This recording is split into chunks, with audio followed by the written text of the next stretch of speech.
how not to be that person that everybody runs from at a networking event.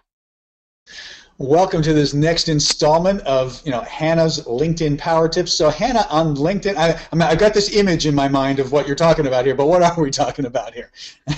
Well, you all know, like, the person, the man or the woman at the networking event that you ask them what they do, and then they start throwing business cards and vomiting Here, take like my everything card. that they do, and they never ask you about you or anything like that. So today we're going to talk about how not to be that person. And specifically how not to be that person on LinkedIn, right? So on LinkedIn. So what is the LinkedIn version of that? What is the LinkedIn version of that person who shoves their card in your face every 2 seconds? Yeah, it's really weird. When people can be really lovely human beings, but when they get on LinkedIn, all of a sudden it's like they become these robots where they just like randomly start connecting to people, like and they have no interest or asking, well, what do you do? When you and I go to a networking event, we look people in the eye and we say, hi, how are you? What do you do? Please explain to me what your ideal client. No, none of that happens. These people are just randomly connecting, or they're throwing sales messages into your inbox, using email. Buy my stuff, right? Are you kidding me? Buy my stuff, or these spammy messages into groups.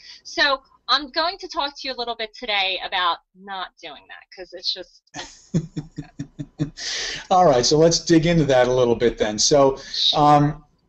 So we've got a unique environment here with LinkedIn, and I'm going to give people the benefit of the doubt, and I'm really saying this because I got to kind of cover for my own past bad behavior. I think you start out on LinkedIn and you don't really know what you're doing, so you just go and randomly start building as big a network as you can because you figure that's what you're supposed to do. But that's not really what I should be doing, I guess, right? So so tell me a little bit about the culture of LinkedIn. No, you can. You absolutely want to connect with people, because the more that you connect with people, the better you're going to show up in search. So you do want to connect with people. However, when you connect with people, you want to make it where you learn about them and you can leverage those connections. Okay. So when someone randomly, vomits that, I'd like to connect with you on LinkedIn. Okay. Right, the stock message that LinkedIn gives you, right? Yeah. As long as they're not with the robot face, okay, you can say to them, "Hey, thanks so much for reaching out. Tell me a little bit about. We'd like to get out of our connection and a little bit more about you." Right. Who doesn't want to talk about themselves? I mean, it's just a great opening. And then people are like, oh, wow, this person might be someone I want to get to know as well. And you never know where that connection is going to lead you. Well, I think that's a great point, Hannah, because, I mean, sometimes you forget that message isn't coming from a robot, and that, if somebody is reaching out to connect with you, that maybe there's a conversation that could be started there. So to just turn right around and say, hey, yeah, great, tell me about what you do and why we should be connected, Exactly. Just put it out there, why are you looking to connect to me? And you never know. I mean, I had something like that happen, and I used that same sort of response back, and this person, I now write for a column because he was so impressed. Yeah, so in like a national magazine. So it was worth asking, hey, what do you want to get out of my connection? Where maybe they would have forgotten about me if I hadn't done that. So you want to make sure that you're just treating people, like you normally would do. Go figure. Well, yeah, but that's what we need reminders of, and that's why it's great we're talking about this, because we're much more likely to do that in person, and there's something that's inherently impersonal about being in front of a keyboard, and then you got to remember, no, this is personal. Right. Exactly. So let's flip it around. So what's the flip side? If you're looking to connect with somebody, what's good etiquette for doing that? So when you're looking to connect to someone, you don't want to ever send that. Please don't ever send that. Okay. The stock message you mean? Yeah. Yeah. Okay. Don't do that because. Guilty. No, that's just So what you want to do is you want to say, hi John, I noticed that you and I are both connected to Rob. I valued the networking that we've done. Or hey, I noticed that you work in this industry. I've had some great success with some strategic partnerships. Why don't we talk sometime? So doing things like that where you're opening the door, is a great way to explain why you want to bother to connect. And then that entices people to want to build a relationship with you. You're opening the door.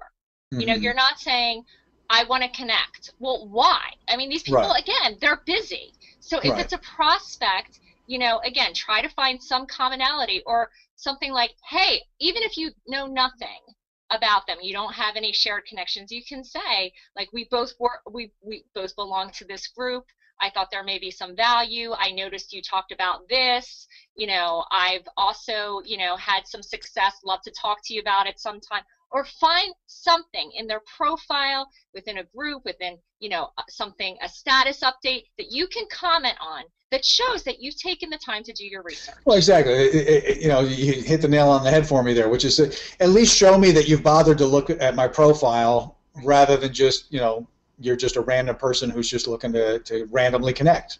Exactly. Yeah, it's a little creepy, right? You know. yeah. I mean, absolutely. So here's another one that gets a little sticky for me sometimes. Okay, so we've talked about when somebody's reaching out to you, when you're reaching out to them.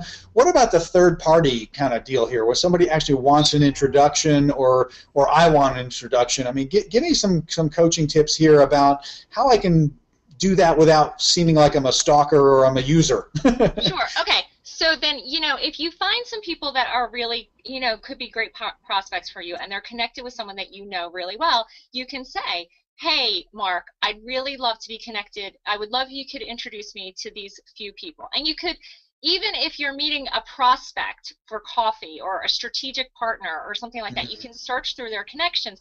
And you don't want to be a pig about it. Okay, you don't want to be like, here are the 20. Hi, I haven't really met you before. Here are the 20 people I want you to. No.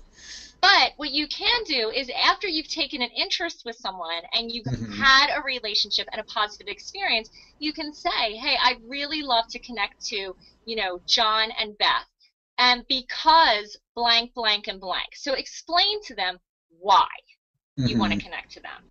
And that you're not going to be abusive or salesy, you know, that you think you can be helpful in this way. You notice this on their profile. You'd like to talk to them about that. And then give them the out and say, if you're not comfortable, that's cool. No big deal. I just thought it would be, you know, I'll figure out another way. But I just thought, you know, if you had the time, I know you're busy. Because you don't know their relationship, and so there may be a reason why they're, you know, for all you know, they may be on the outs right now, and so that it may be really awkward for them to introduce somebody. You know, so, you know, don't assume. But you also made me think of something else just as you were describing that whole dynamic, which is obviously, if I can find a way to make that conversation show the benefit to the person I'm talking to of the introduction, that it's going to make them, that I've got something really helpful for this third party, and that they're going to look good for having made the introduction, that's going to make it more likely, right? I mean, because let's face it, you know, it's the same as we've talked about on the one-to-one kind of thing. The what's in it for me is always something you want to keep in mind. So what's in it for the person making the introduction, right? So if I make it easy, then I'm more likely to get there. Cool. All right, excellent. Anything else about the prospecting process here that you can help me out with? No, we've covered a lot here. Think, you know, just remembering that it's an online networking event. Yeah. So if you can be the lovely, normal, real-world human being that I'm sure you are, with manners that your mom taught you, okay? That sometimes we forget in this century. I don't know, but like, if you treat people well and you're genuine and sincere, that will really help you. Right. Cool. So just to summarize, so, you know, it's be polite, it's connect, it's keep in mind, you know, that you want to be a human being and a human face. Lots of good stuff here. I know that there's other people that need to build their networks too. So Hannah, I've got all your contact information on screen here. Are you okay if people reach out and connect with you and link in with you? Yes, please do. Please do. Please, you know, link in with me. Feel free to connect there, or check out my website or whatever. I'm always here to help. All right, and we're going to be right back having another conversation real soon, because I'm getting a ton out of this. So stay tuned for our next episode of Hannah's LinkedIn Power Tips. Until then, thanks so much, Hannah. I look forward to talking to you for the next episode. Thanks, Mark.